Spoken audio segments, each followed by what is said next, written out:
ก็ต้องขอบคุณไอ้เกษมอีกครั้งหนึ่งนะครับที่ได้กรุณาเอารถมาช่วยวัดฝายหินอีกครั้งหนึ่งนะครับ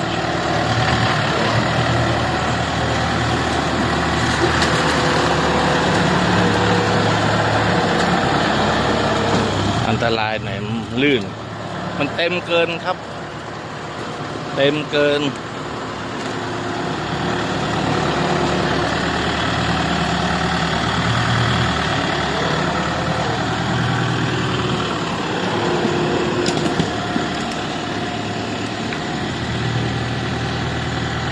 น่าจะ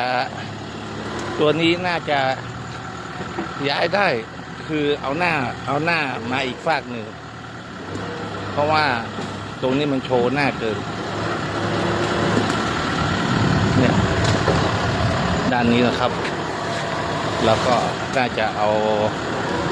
าหน้ามาไว้อีกฝากหนึ่งเนาะถ้าหน้ามันอันเนี้ยถ้าหน้ามันมาทางเพนี่แก้นงามกว่าเพราะมันมาโชว์นี้มันลบได้